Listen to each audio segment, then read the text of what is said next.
Hello mga kababayan. So ngayon ay January 11, Saturday. Dalawang tulog na lang ay ang sinasabi na peace rally na ng Iglesia ni Cristo. So guys, itong peace rally na to, hindi talaga to peace rally. Anti-impeachment to na rally para kay Sara Duterte, di ba? So ang sinasabi nila na sila ay sumusuporta sa kagustuhan ng presidente na wag nang impeach si Sara Duterte, no? At dapat yun ang sundin para sa katahimikan, no? Yung peace nga. Pero alam nyo guys, ang sinusuportahan nila ay yung mensahe, no, ni President Marcos na wag nang i-impeach si Sara Duterte. So, nagtatago pa sa salitang peace etong Iglesia ni Cristo, pero ang pinakamotibo talaga nila ay maipakita ang puwersa nila sa mga politiko, no? Nakatakutan sila na wag i-impeach si Sara Duterte. Ayun talaga yung mensahe nila. So, ito ba naman guys na ang kabuang miyembro ay 9 million. Siyempre, sa sikip na mga daan na pupuntahan nila, kung 1 million sila, iisipin mong marami sila. Pero kung kwekwentahin nyo guys, tayong mga Pilipino, 117 million. Alisin mo na nga yung 57 million. Sabihin mo na lang na ang lahat ng boboto ay 50 million.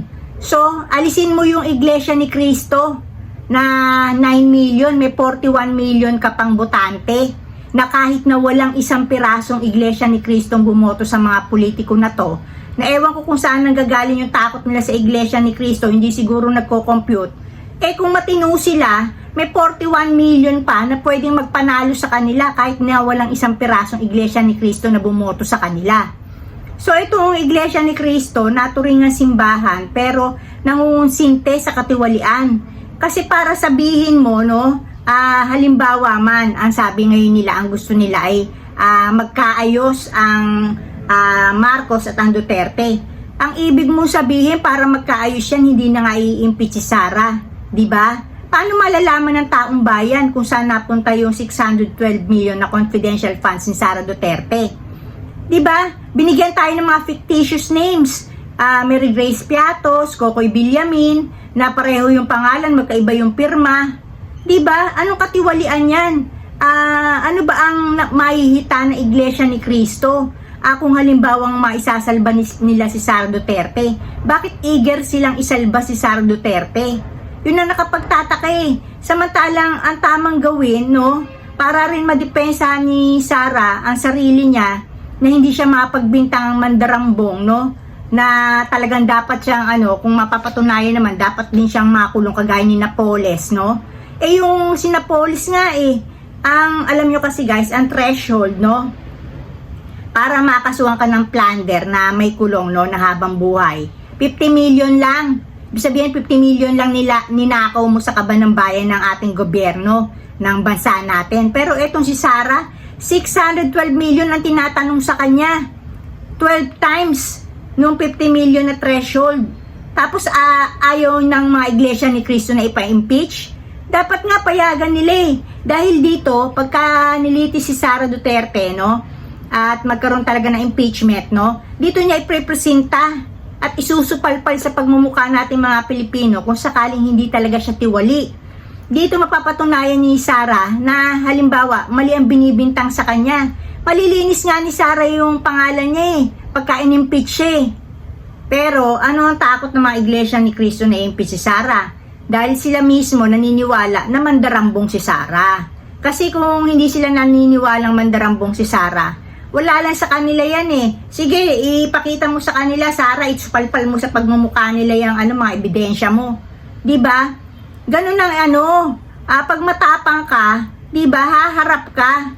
Tapos kung ano yung binibintang sa'yo, susupalpalin mo ng mga ebidensya mo. Kagaya ni President Trump, di ba? Ang daming mga accusations sa kanya, pero lahat yun dinadaluhan niya. Sumusunod siya sa batas. Pag sinabi ang kailangan na nandoon siya. Mugshot. Di ba? So, ibig sabihin ko, si Sara, ipagtatanggol ng Iglesia ni Cristo at hindi lang ang taong bayan ang niloloko ng Iglesia ni Cristo na kunyari peace rally yan. Hindi yan peace rally, anti-impeachment rally yan para kay Sara Duterte. Mismong ang kanilang mga members nila, pinagloloko nila, paatinin nila doon, di ba? Anong klaseng rally yan? Inuutos, hindi kusang loob, 'di ba? Hindi kagaya dun sa People Power 1 and 2, mga magkakaibang relihiyon, kusang loob, walang nag-utos dahil lang alam nila na tama na patalsikin na si Marcos Sr. sa gobyerno dahil ayaw nang lumayas. Tapos ikalawa naman, alam nila talaga na mali ang ginawa ni Estrada, na biruin mo, magpanggap na siya si Velarde, 'di ba? At ang gawin yung mga weteng money ipasok sa bangko, 'di ba? Sa under the disguise ng hindi Erap Estrada. May Velarde yung apelyido, nalimutan ko lang yung first name.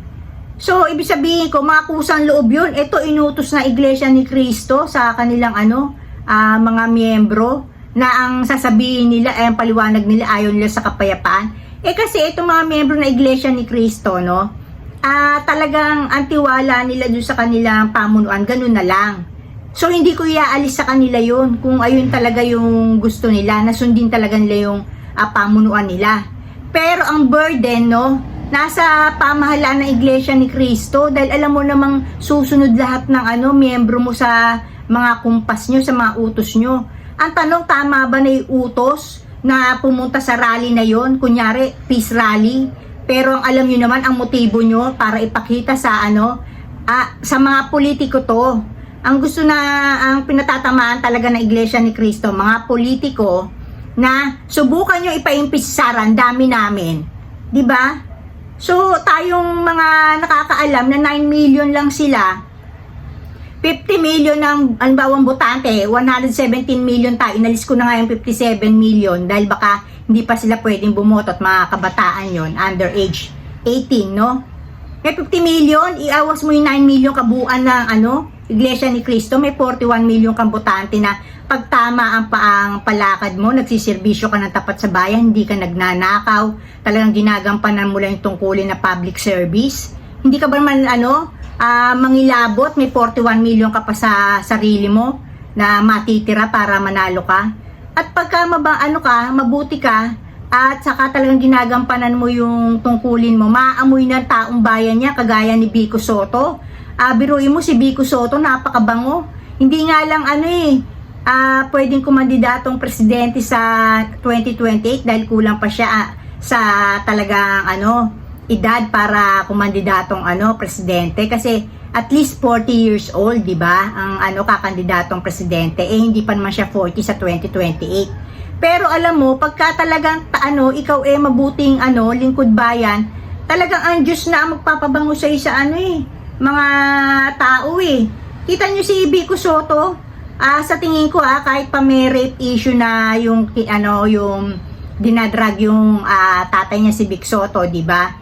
Alam ng taong bayan na hindi naman totoo 'yun, at itong si Daryl Yap gusto lang masabi na blockbuster director at the expense of Vic Soto, Pero baka marami pa rin niyang biktimahin para lang yung mga niya, mga sensationalize. Pero 'di ba? Ang bottom line nito, hindi talaga peace rally ang sa Iglesia ni Cristo. Dapat ang pamunuan nito, talagang suportahan yung impeachment. Dahil dito, fair and square, pagka in-impeach si Sara Duterte, kung hindi naman talaga siya tiwali, ma-present niya mga ebidensya niya, kung ano hahanapin sa kanya para i-prove niya na talagang hindi niya ninakaw. O kung saan man niya dinala talaga yun, na tama naman pala kung saan niya dinala yung 612 million confidential funds niya, ay i-present niya sa atin, isupalpal sa pagmumukha natin. Hindi yan ganyan sa tingin ko pinagloloko rin ng Iglesia ni Cristo, hindi lang ang taong bayan, kundi mga miyembro nila, na yan hindi peace rally. Kasi alam nyo, para makamit mo yung peace, gusto mo, halimbawa ng Iglesia ni Cristo, magbati na lang tong si Marcos at saka si Duterte. Diba? Pagbibigyan na lang tong si Sara na hindi na-explain sa atin yung confidential funds niya.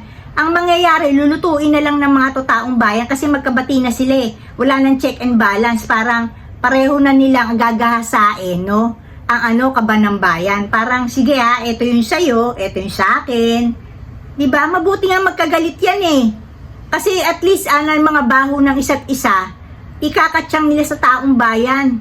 Ngayon, dahil sa takot nila, di ba, na halimbawa ma-impeach sila, mapahamak sila, makulong sila, makasuhan sila, kahit paano, mapipigilan.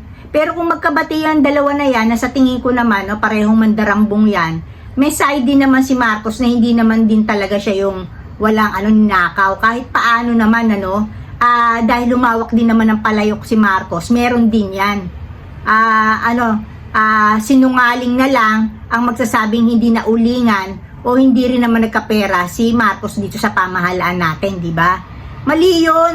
Ang lulutuin nyo sa pagbabati ng dalawang yan ay ang taong bayan ng bansang Pilipinas na magkakasundo na lang yan na magnakaw sa atin dahil may understanding na sila na one for you, one for me.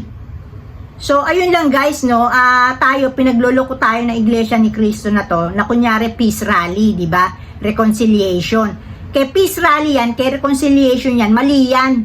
Dahil pag nagkasundo yan, dalawa na yan, na hindi impeach si Sara Duterte, ibig sabihin, nagkasundo sila na hindi sila mag-aawayan dahil magbibigayan sila sa pagnanakaw sa Pilipinas. So, dapat ang gawin nila, suportahan ang impeachment ni Sara dahil yun ang tamang gawin. Fair yun kay Sara, may present niya sa atin na inosente siya. Tapos naman, fair din sa atin, malaman natin saan niya dinala yung 612 million na confidential funds niya. So, yun lang guys, dito na ako guys, and blessings everyone. Bye!